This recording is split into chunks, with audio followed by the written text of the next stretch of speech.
Today, we are going to have a workshop with Job and Priya, rethinking your leadership to build a movement. So enjoy the day. Thank you. It's lovely to be here.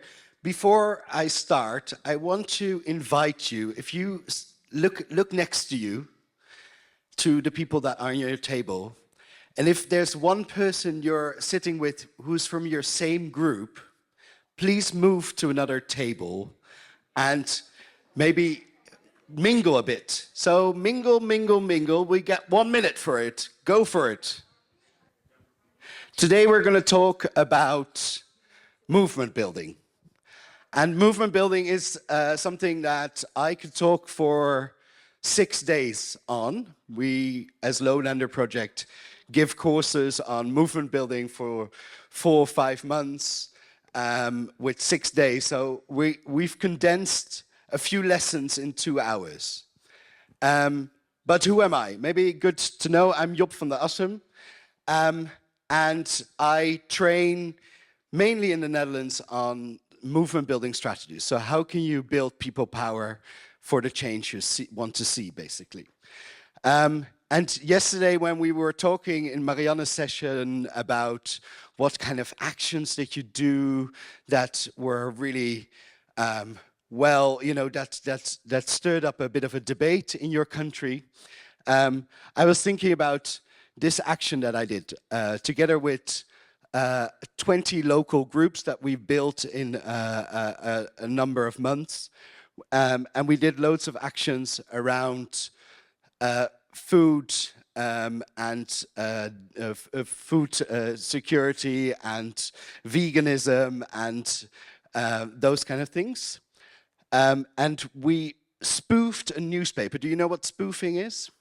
Spoofing is where you take a newspaper and you use the same layout, and we use the same layout as one of the free newspapers in the Netherlands, which, like the Metro, used to be a free newspaper in some countries.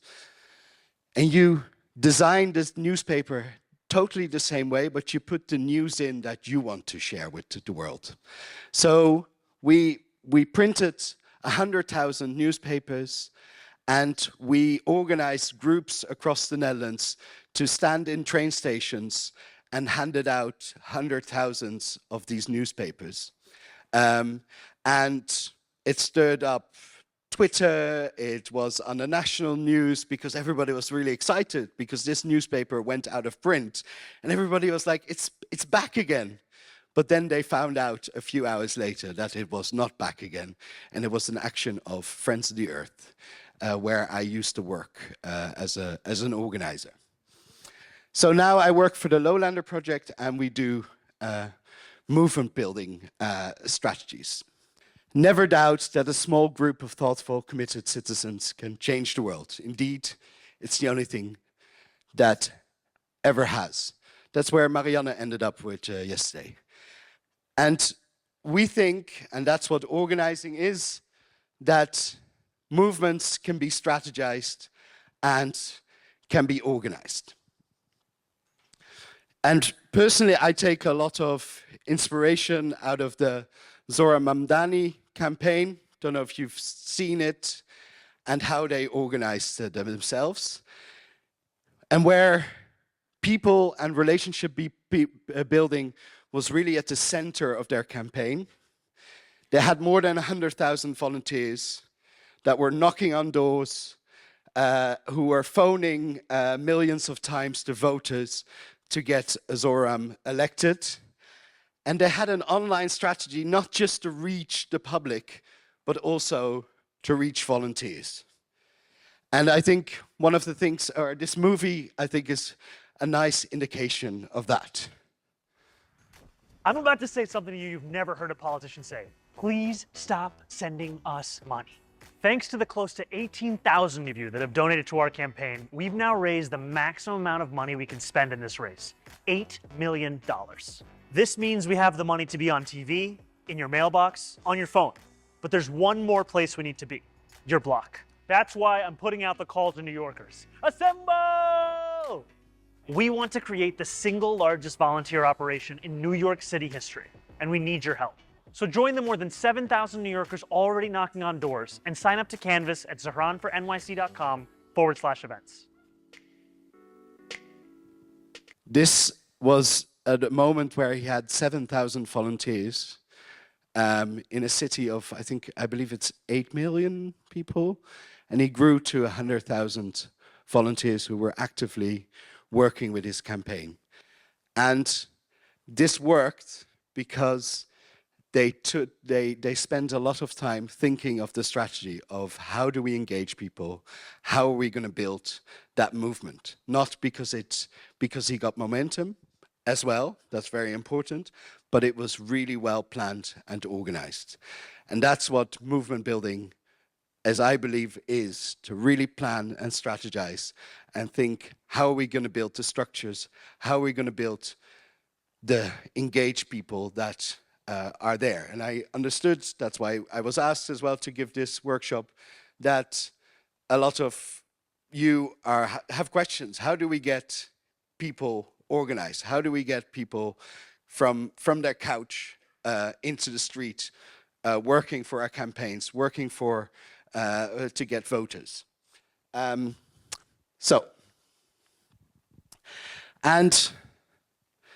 putting people first in strategy, we would say there's 6 steps or 6 principles or whatever you want to call it that you need to think about. The first one is understanding people power. And that means for us, you want to think how are you going to shift power? What is the power that you want to shift? And who are the people you want to work with to shift that power? So really thinking through, who are your voters? Who are the people that are part of your campaign? And what power do we want to shift with them? In elections, that's fairly easy. We want to get a seat. But if you're more a campaigner, you need to think, what shift do we want to get in policies or in public opinion? And also look, do these people match? Do the people that we can organize match those that power that we want to shift? The second part is strategy. You need to think, and you can take your time for that as well, how do we get from A to B? And how are we going to shift that power? What structures are we going to build? Those questions you need to take your time for. The third one is, I think, where also Marianne touched on yesterday quite a bit, is what is the story that your campaign is telling, and what are the images that you use? But also, what are the stories that you yourself tell about why you got engaged, why it's so important? So storytelling from a personal perspective can also really help get people into your movement, because they want to know why you took leadership as well. And then the fourth step is about building relationships with leaders. And we're going to talk about leadership because we have later on much more. But movement building is about building relationships. It's about becoming 2, and with us 2 becoming 4, and with us 4 becoming 8, and with us 8 becoming a 16, and then you build this movement where in the end you end up with 100,000 people. But you also, and that's done by relationships. If I phone Prita to ask, do you want to join my campaign? It's much more likely because I have a relationship with her having spent time together. If somebody you don't know gets an email, it's easier to not take responsibility. So you really need to build relationships, and we're going to talk about leadership. You need to then also think, if you've got so many people working for you or doing the work that is needed for your campaign, what are the structures that you're building? And last but not least, it's a movement is also a place where you want to be part of, that you feel connected to, where you meet like-minded people, like we're sitting in this room together, where you have the same how do you call that, rituals, and we're all eating vegan together, we're singing the same songs. They're all part of being a community, and that's really important if you want to build a strong movement. And today we're going to talk about relations with leaders. How are we building leadership for our organization? How are we moving away from thinking about people as volunteers, but mainly leaders for our movement? And to do that, sorry for I'm a bit of a GIF kind of person in my presentations. I'm very sorry for that, because people get really annoyed by it sometimes. So some people love it. I do. So my question for you is, go to menti.com, but first find a neighbor, so one-on-one, and talk for 5 minutes. What does leadership mean to you? And then fill in the 3 words. What does it mean? So just take a few moments to talk to one person next to you. If you're on a table with 5, you can talk with 3 people. But what is leadership? And then fill it in on Mentimeter.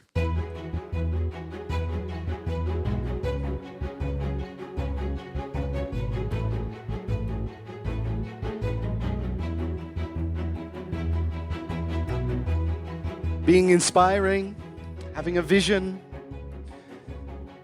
taking accountability, listen to people, supporting each other, exciting, diplomacy, union, creating energy, being an example. Ooh, polite is also a thing.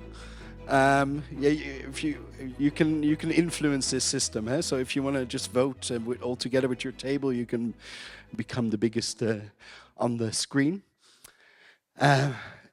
So these are indeed very good examples of being a leader. This is all part of good leadership, and I think that's something that, if you want to engage volunteers, is really, really important to think about. What leadership am I taking myself, but also what leadership are people taking within my organization? Are they inspiring? Are they supporting other people? All these things that you said. And I think when, again, I looked at Marianne's presentation, I think it's also about this. We quite often look at leadership as something that is about this ecosystem, me being in the forefront, being the best speaker, or inspiring the masses. That's also very important, and that's a role that movements also have to have, people that can do that. But leadership in movements are really about building this ecosystem and this helping for this ecosystem to be built. So it's really about trying to organize that in your movement or in your organization. And as organizers, we define leadership as accepting the responsibility for enabling others to achieve shared purpose under the conditions of uncertainty. So accepting the responsibility is really about, this is what our calling. If we want to build a broad movement, then this is what we need to do. We need to take leadership not to be on the forefront ourselves, but to enable others to be part of our movement. And that's so important for the leadership that you're taking, because only together you're gonna achieve shared purpose. And under the conditions of uncertainty, you can have loads of debates about what does that mean, but it mainly means that if a campaign is happening, or you're trying to get loads of voters, you don't know what the future is. That is an uncertain time. And people look at leadership in uncertain times. They want to be guided, they want to be helped, they want to build together. So every campaign is a moment of uncertainty. And maybe And some people have seen this movie already before, some people haven't. This is where we see that leadership. And I invite you to watch the movie and then again, now not in twos, but discuss with the table, what kind of leadership do you see? So ladies and gentlemen, at TED we talk a lot about leadership and how to make a movement. So let's watch a movement happen, start to finish, in under 3 minutes and dissect some lessons from it. First, of course you know, a leader needs the guts to stand out and be ridiculed. But what he's doing is so easy to follow. So here's his first follower with a crucial role. He's going to show everyone else how to follow. Now notice that the leader embraces him as an equal. So now it's not about the leader anymore, it's about them, plural. Now there he is calling to his friends. Now if you notice that the first follower is actually an underestimated form of leadership in itself. It takes guts to stand out like that. The first follower is what transforms a lone nut into a leader.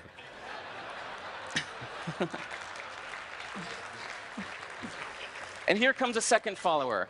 Now it's not a lone nut, it's not two nuts, 3 is a crowd, and a crowd is news. So a movement must be public. It's important to show not just the leader, but the followers, because you find that new followers emulate the followers, not the leader. Now here come 2 more people, and immediately after, 3 more people. Now we've got momentum. This is the tipping point. Now we've got a movement. So notice that as more people join in, it's less risky. So those that were sitting on the fence before now have no reason not to. They won't stand out, they won't be ridiculed, but they will be part of the in crowd if they hurry. So over the next minute, you'll see all of the those that prefer to stick with the crowd, because eventually they would be ridiculed for not joining in. And that's how you make a movement. But let's recap some lessons from this. So first, if you are the type, like the shirtless dancing guy, that is standing alone, remember the importance of nurturing your first few followers as equals. So it's clearly about the movement, not you. Okay, but we might have missed the real lesson here. The biggest lesson, if you noticed, did you catch it? Is that leadership is over-glorified. That yes, it was the shirtless guy was first, and he'll get all the credit. But it was really the first follower that transformed the lone nut into a leader. So as we're told that we should all be leaders, that would be really ineffective. If you really care about starting a movement, have the courage to follow and show others how to follow. And when you find a lone nut doing something great, have the guts to be the first one to stand up and join in. And what a perfect place to do that at TED. Thanks. Discuss this with your table. What have you seen in leadership?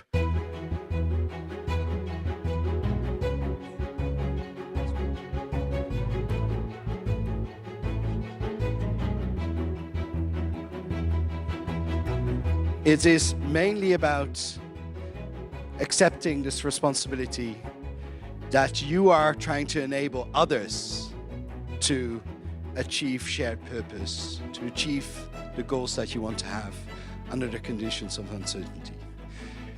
And I'd like to invite you now to take a next step with me. That's the last step for an interactive step. To take just a few minutes really for yourself. Not discuss with your neighbors, you'll do that afterwards, but really take a few minutes to write down, if I look at this principle of leadership, that I'm trying to really build this movement, that I'm nurturing other people, how am I doing on that? Am I living up to this form of leadership? What am I doing really well? Or maybe something, what can I develop? So take a few minutes in silence. I love silence during workshops. In silence, just to think about that for 5 minutes, and then you can share with three or four people on your table. Just talk a bit, reflect a bit, share what you want to share, because that might be inspiring for others as well. So take a few minutes to do that.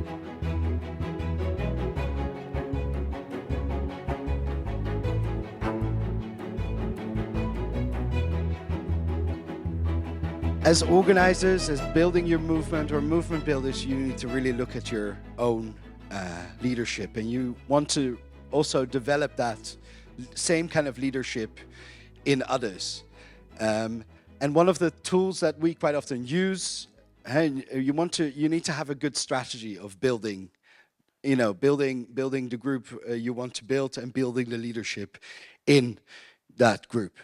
So, and one of the tools that we use, and some already might have seen it before or work with it, but is the ladder of engagement.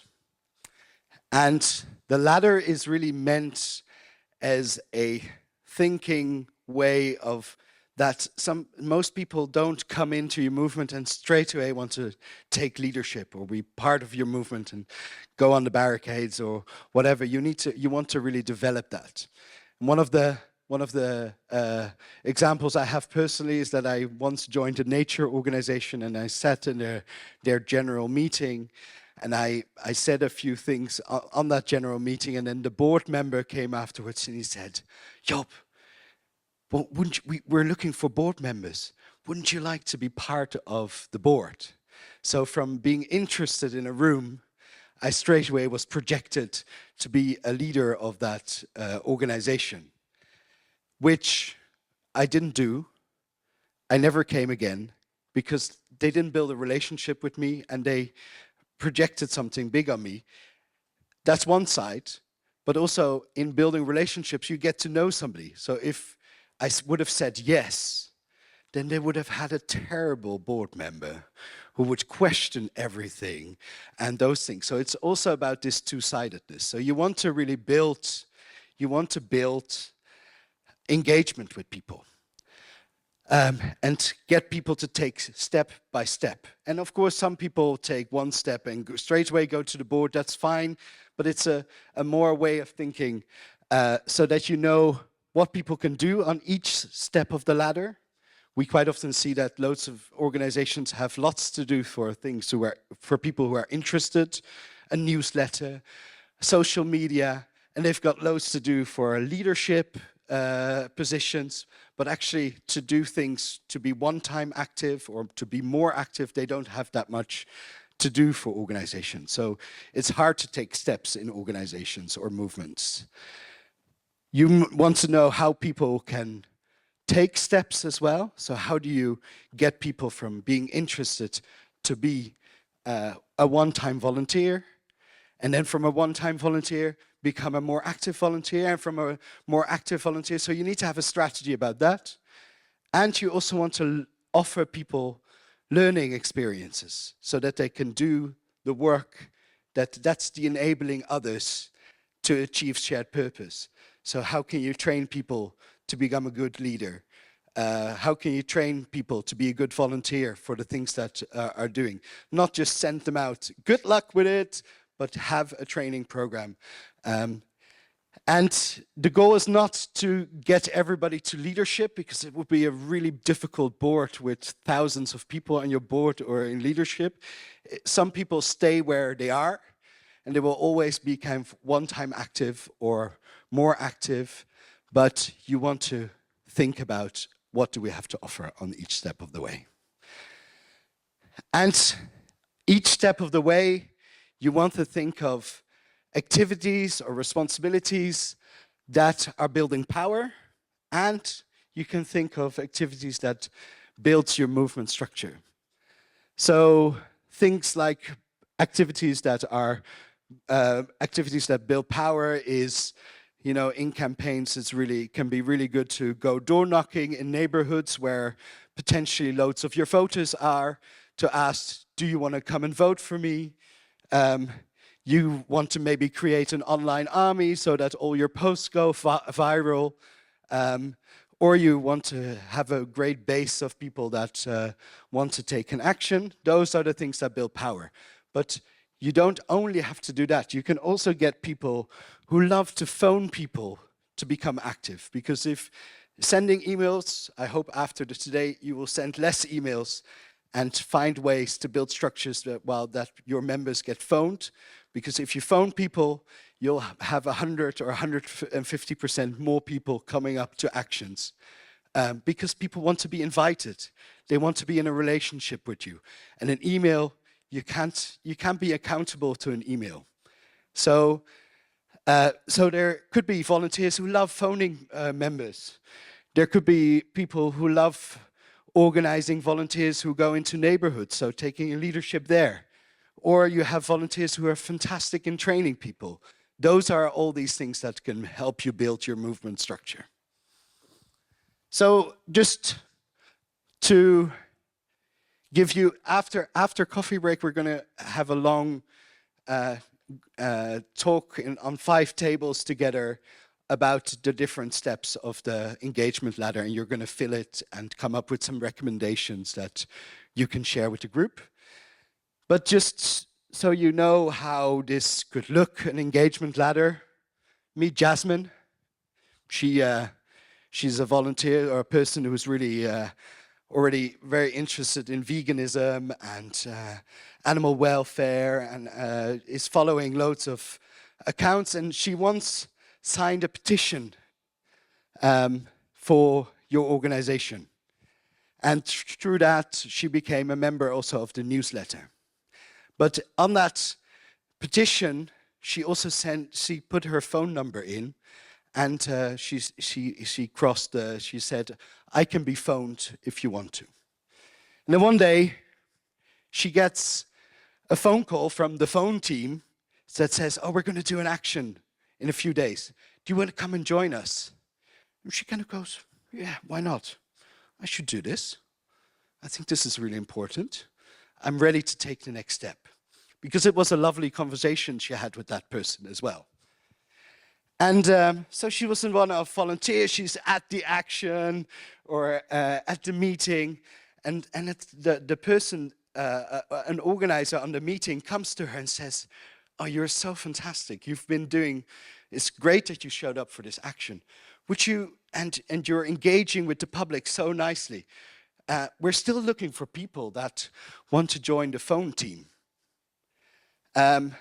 And maybe this is after a few times that she's joined actions, or she says, Jasmine says, yeah, why not?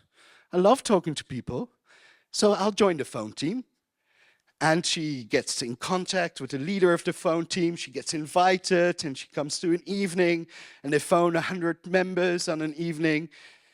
And she does that for a while, and she's really active. But at some point, the leader of the phone team says, it's time for me to do some other things. And he looks around, she looks around, and she kind of says to Jasmine, hey, Jasmine, you've been really active. Would you not like to help leading the phone team and getting new people in? And Jasmine is really active. You see that now, right? So she says, okay, I'll do that. And again, she does that for a while. But at some point, phoning every Tuesday night gets a bit, she wants to do other things. She wants to get out in the street. So at some point, somebody in the organization says, do you want to become a local organizer in your city so that, the phone team or neighborhood teams are well organized? Maybe that's the role for you. And she takes that leadership role. But you see that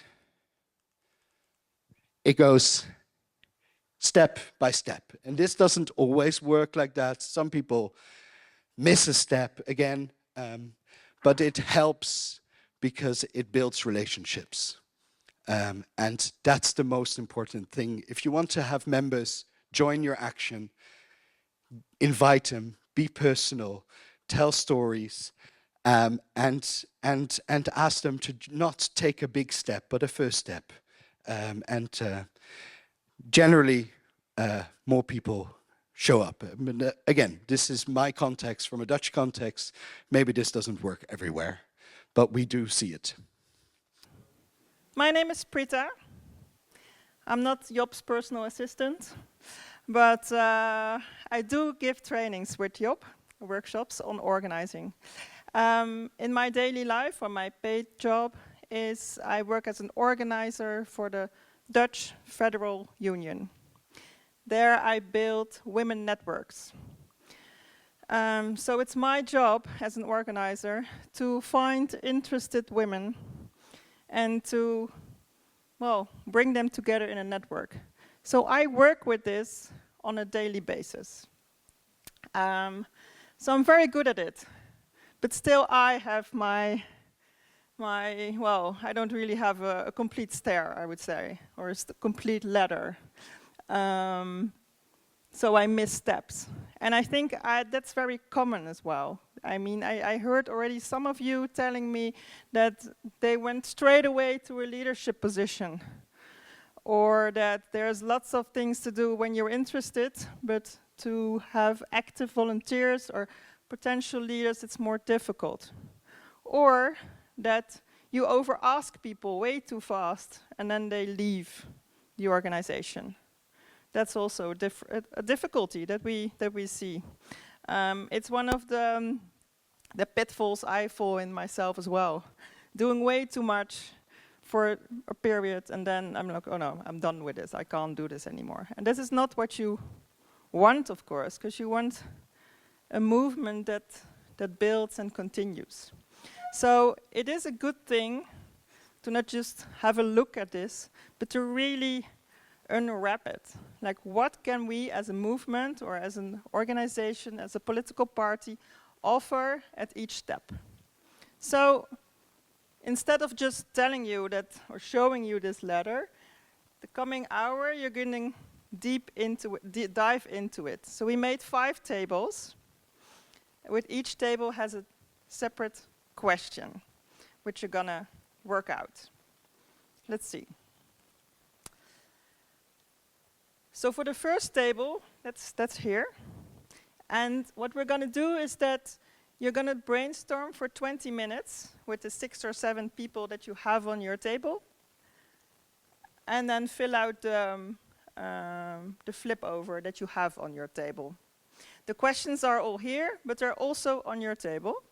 So the first table will work out this one. What are good strategies to build a large pool of interested people that you can reach personally? And when I say reach personally, you need a phone number. Unless you think you can reach someone personally if you have an email address. Well, that's a discussion maybe. The table 2. What are good ways to get people from being interested to taking a first step, from being interested to taking a first step in your movement or party? So interested is newsletter, social media. First step is a first meeting, demonstration, something more active, something you have to be at. Table 3 is what do we have to offer on each step of the engagement ladder? And then you can look at building power and building structure. So you will fill out each step, like what can people do there? And you will find that the first is maybe very easy and the last easy, but in the middle, I challenge you. Table 3. What training and coaching can we offer members and volunteers on their journey? That's table 4. And we've been talking about moving up. But there's always people who not take different steps, but who stay at a certain step or take a step down. Take that into consideration as well. So how can you train and coach? How do you keep people on board? And the last table, what are good ways to get people to take a step back without losing them? So this is about how do you prevent people from overdoing, being in a leadership position or even in a different position. So how can you make sure that you don't lose people because the work is too much? Is that clear? Cool. So now you have 20 minutes.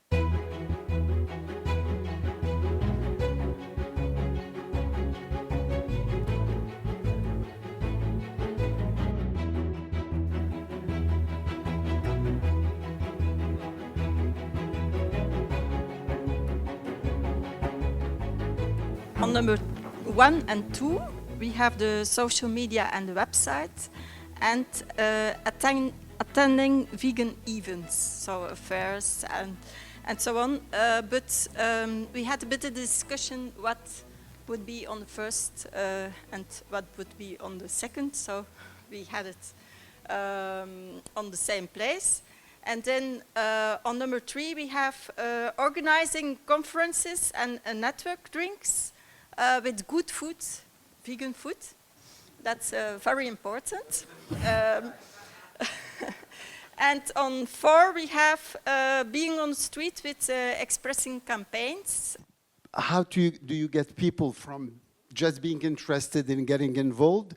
We have to have an elevator pitch. We have to have the right information adapted to the right audiences and make sure everybody is informed properly to inform the other ones properly. Then develop the right tools. Some people, young, will be interested in a QR code. Others might be interested in documentation. So develop the right tools to be able to encourage them getting involved. Ask them for self-assessment. Ask them for self-assessment. What was that all about? Yeah, it's just onboarding people. Suppose that you listen to them, you listen to their motivation, and you get some feedback from them. That's what we said it too. That we're finished. We're done. Okay. So as the first step, when we are getting like the first impression for the volunteers, we have the social events and direct contact, which is like when you meet at random places, we just tell them that this is us, that's what we're doing. The second step is mentoring and giving them, like doing mentoring and giving them a meaningful kit. Like it could be merch, it could be stuff, but it has to have meaning, you know. It has to have a nice bag, yeah, nice bags, of course. And 3, doing international training events, like searching for events online that could be, that people would be interested in, depending on the country they live in, like what are the tools that they need. So getting them on international training events, this will definitely get them more engaged. And the 4th is, like all the tools that we have, do weekly meetings and prepare, like do academy training, like start like putting all the tools that we learned in context and doing weekly meetings. So about formation and coaching, we thought a good recommendation would be, in first place, informing about our structure and our purpose, because most of the time people get confused if we are an NGO, an association, a shelter, so it's important for them to understand that we are a political party and that our main goal is to obtain representation in the institutions. In second place, we think it's important to make people feel involved, especially in the good results, because you all know this is a hard work we are doing. So the good results is important to share with everyone who's been collaborating. And in second place, getting special talents of one-time volunteer, so we can exploit these talents afterwards. Once we know these special talents, specialized formation and support in every field they are working on. And in last place, but not the least, sharing personal skills and experience from those who have already been for many years in the movement and working on it. So these first volunteers feel encouraged to continue and not to leave and specialize in the next steps. So the recommendations are regular reflection from the HR team or person, internal communication, managing burnout, understanding and recognizing that people in this field, they can be burnt out, and retaining elements of previous role when stepping down and training the replacement. That's it. Thank you very much. Thank you. And you were asking, so the winner is? So who is the winner? A big applause for yourself. Yeah. So what we generally like to do is a checkout, and which would everybody saying kind of something, what did they learn, but we don't have time for that. So I would invite you to think of one word that you thought of this last 2 hours. What came to you? What did it mean to you? Was it inspiring or whatever? And then we shout it together. So we do reflect on it, but we do it kind of in 2 seconds. So think of a word. Yeah? Do you have a word? And then now 3, 2, 1. Great. Thank you. That was so touching. Yeah, that's so thanks. Yeah, so we did our best. Yeah, great. It's 12 o'clock. We had 5 minutes kind of overtime. We try to keep it at 3 or maybe even 2. If you are looking for more resources on community organizing and how do you build movements, I think this is a great book to read. It's called People, Power, Change, Organizing for Democratic Renewal, by Marshall Gans, who is in the middle here, this man. He's 82, works for Harvard, has been an amazing organizer for many years, and he came to the Netherlands and we organized a meeting with 330 organizers across the Netherlands, and we were so inspired. So read his book, and it's great. The Leading Change Network is a great international organizing platform. There's a fantastic organization in Spain, which is called Tectonica, who does a lot of digital campaigning for political parties, who have a lot of organizing skills, also loads of resources. And if you like, you can follow us on LinkedIn, Lowlander. That's always nice because we quite often share articles about organizing. Some are in Dutch, but most are in English as well. So that's it for me. So it's only 2 minutes after 12. Okay, so thank you very, very much. Yes.